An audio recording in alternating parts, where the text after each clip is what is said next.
Assalamualaikum warahmatullahi wabarakatuh. Yang kami hormati Bapak Muhammad Farid Dimjatilusno, Dr. MKL selaku dosen pengampu mata kuliah Biomedik 2. Perkenalkan kami dari kelompok 8 IKMA 2022. Inilah presentasi mini literatur review kami yang berjudul The Role of Insulin Resistance in Affecting the Metabolic System. Dan inilah anggota-anggota dari kelompok kami. Ada Raika Pradanggi Dharma Brata dengan 3 NIM terakhir 009, Nanda Hairunisa dengan 3 NIM terakhir 016, Ramadhani Ziva Pramesti dengan 3 NIM terakhir 029, Nurul Hidayah dengan 3 NIM terakhir 030, dan juga Fajrinia Putri Rudiansyah dengan 3 NIM terakhir 245. Dan berikut kami mulai presentasi kami dari abstrak yang akan disampaikan oleh teman saya.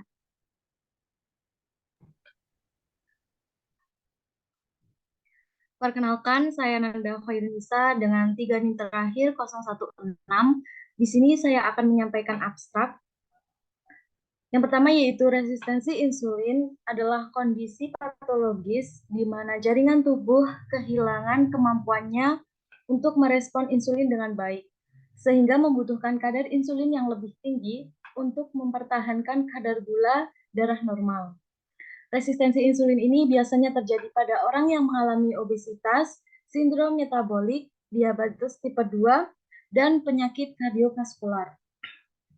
Berdasarkan fakta yang kami kumpulkan dari beberapa jurnal, resistensi insulin dapat mempengaruhi sistem metabolis. Selanjutnya yaitu tujuan penelitian yang kami ulas adalah memeriksa profil proteomik serum global remaja wanita dengan PCOS untuk mendapatkan wawasan baru tentang hubungan gangguan endokrin ini dengan fisiologi insulin dan untuk mengidentifikasi penanda serologis potensial yang dapat memandu protokol intervensi diri. Kemudian metode yang kami gunakan dalam ulasan kali ini adalah platform atau mesin pencari yang telah ditentukan dan disepakati bersama, yaitu platform Google Scholar. Tinjauan literatur kami diambil dari majalah ilmiah tentang hubungan resistensi insulin dengan metabolisme. 4 jurnal yang kami dapatkan berisi peran resistensi insulin yang mempengaruhi sistem metabolisme. Jadi berdasarkan jurnal yang kami ulas, kami menemukan bahwa resistensi insulin memiliki kontribusi dalam kadar IgE dan fenotip pradiabetes Asia. Dalam penelitian ini, peningkatan konsentrasi terhadap tantangan glukosa oral tidak diukur oleh peneliti dan perlu dilakukan penelitian lebih lanjut dari penelitian yang telah dilakukan di semua penelitian yang ditinjau.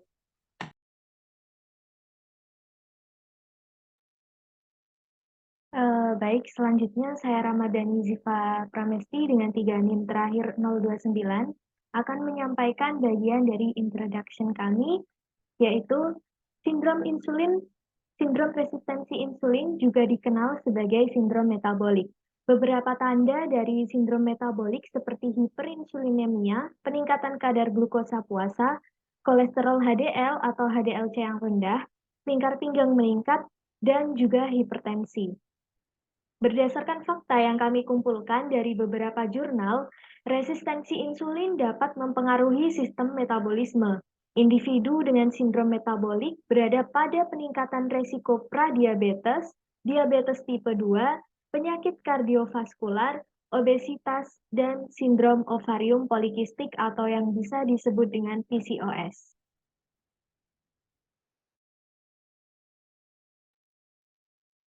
Saya Nurul Hidayah dengan 3 NIM terakhir 030. Saya akan menjelaskan tentang metode pada jurnal telaah kami. Pada jurnal yang pertama, yaitu data yang terkumpul dianalisis dengan IBM SPSS, distribusi normal data diverifikasi dengan membandingkan rata-rata dengan median dan juga terpangkas 5%. Untuk jurnal yang kedua, penulis menguji sensitivitas insulin mereka, respon insulin akut terhadap glukosa intravena, dan respon sel beta terhadap glukosa oral. Dan laju sekresi insulin total dengan melakukan tes toleransi glukosa oral dan tantangan glukosa intravena dan hiperinsulinema. Untuk jurnal yang ketiga, penulis menguji dengan data klinis yang dianalisa menggunakan SPSS versi 25, uji tes student 2 sisi yang tidak berpasangan diterapkan untuk membandingkan karakteristik klinis PCOS versus kelompok kontrol. Selanjutnya, pada jurnal yang keempat, penulis melakukan analisis regresi logistik univariat dan multivariat untuk mengidentifikasi faktor resiko resistensi insulin. Analisis karakteristik operasi reseptor dilakukan untuk menilai ambang optimal dan karakteristik diagnosis.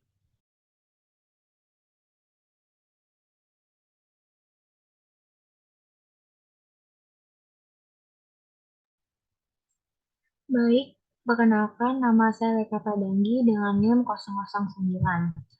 Pada jurnal yang telah kami review, kami menemukan hasil dari penelitian tersebut, di mana pada jurnal pertama, yang dengan judul Insulin Degrading Enzyme Higher in Subject with Metabolism Syndrome, membahas tentang sindrom metabolik sebagai gangguan dari resistensi insulin memiliki kaitan erat dengan enzim pengurai insulin. Korelasi tersebut ditunjukkan dengan adanya korelasi positif dan negatif. Korelasi positif terjadi pada sirkulasi enzim pengurai insulin dengan tingkat trigliserida, insulin, dan C-peptide. Sedangkan korelasi negatif ditunjukkan dalam sirkulasi tingkat enzim pengurai insulin dengan kolesterol. Enzim pengurai insulin dapat digunakan sebagai metode yang bisa mengidentifikasi ketidaknormalan metabolisme insulin. Maka dari itu, dengan mengontrol enzim pengurai insulin, maka dapat menyediakan alternatif pengobatan terapeutik bagi pasien penderita diabetes tipe 2. Hasil penelitian pada jurnal ini juga sejalan dengan penelitian sebelumnya yang menguji hubungan tingkat insulin dengan penderita sindrom metabolik.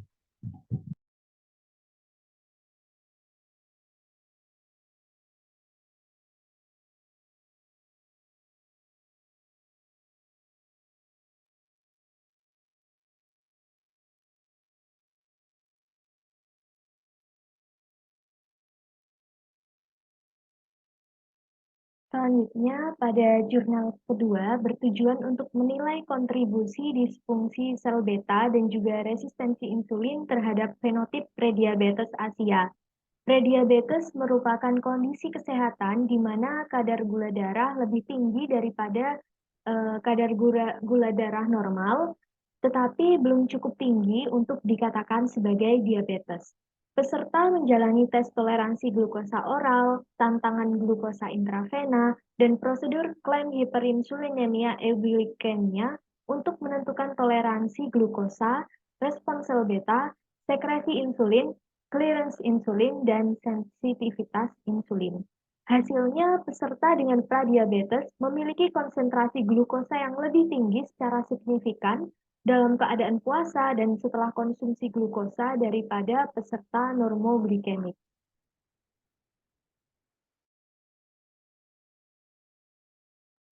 Selanjutnya, pada jurnal yang ketiga, peneliti membahas bagaimana sindrom ovarium polikistik dan fisiologi insulin berhubungan dengan serum observasional pada wanita remaja dengan berat badan normal.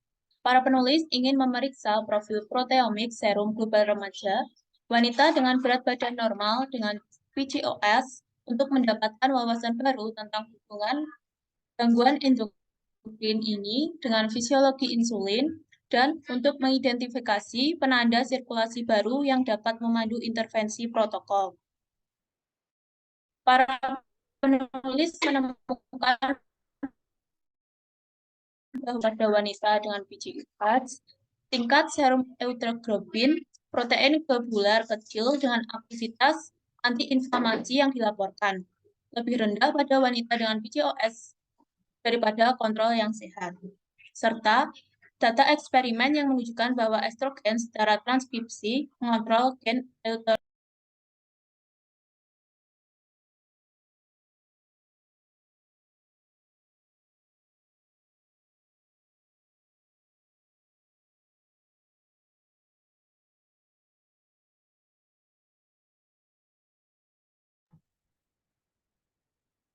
Oke, mungkin bisa di next.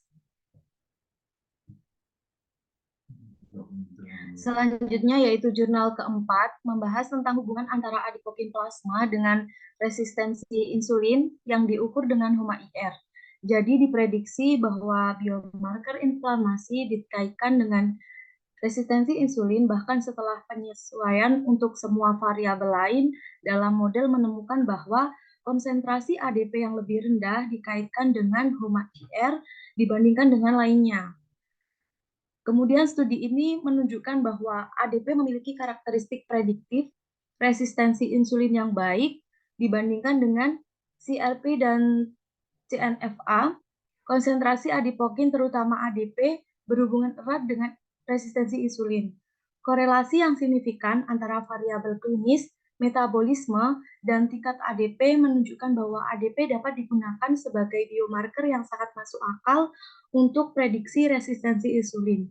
Jadi, memang ADP adalah modulator aksi insulin yang kuat untuk perannya dalam meningkatkan sensitivitas insulin sel otot rangka dan sel hati dengan merangsang asam lemak mitokondria secara oksidatif, pemanfaatan glukosa, dan menghambat gluconeogenesis.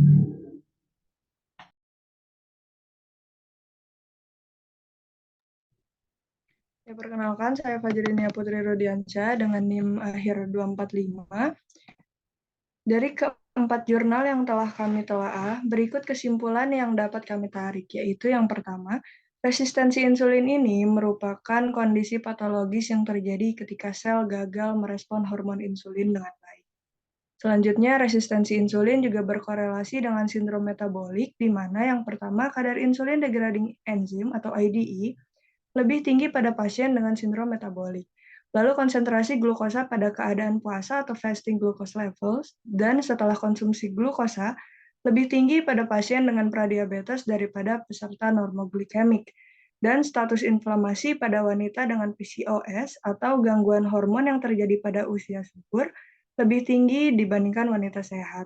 Selain itu, ADP juga memiliki resistensi insulin yang lebih baik daripada biomarker inflamasi lainnya. Hal ini telah dibuktikan dengan peran ADP dalam meningkatkan sensitivitas insulin.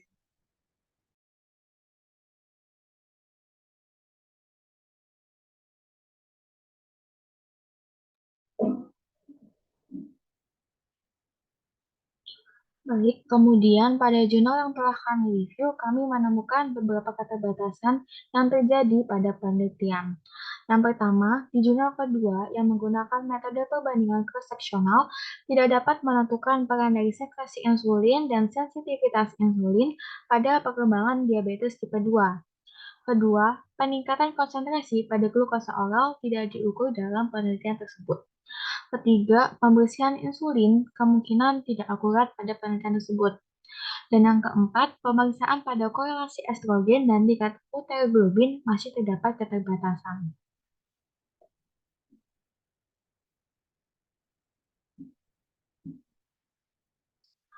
Kemudian dari keterbatasan tersebut, kami merekomendasikan untuk mengembangkan penelitian agar penelitian yang dihasilkan nantinya dapat menghasilkan hasil yang maksimal.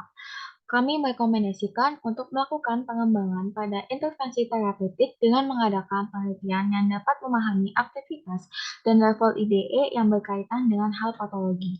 Kemudian, dalam penelitian juga perlu menggunakan manusia sebagai objek studi yang dapat mengukur korelasi antara sindrom metabolik dan tingkat IDE. Konsentrasi inkretin pada penelitian juga perlu diukur. Selanjutnya, penelitian lainnya juga dilakukan untuk dapat menentukan korelasi antara estrogen dan tingkat uteroglobin.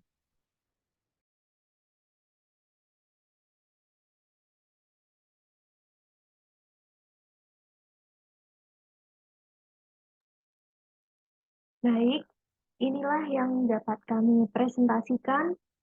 Kami mohon maaf apabila terdapat kekurangan maupun kesalahan dalam penyampaian review kami. Wassalamualaikum warahmatullahi wabarakatuh.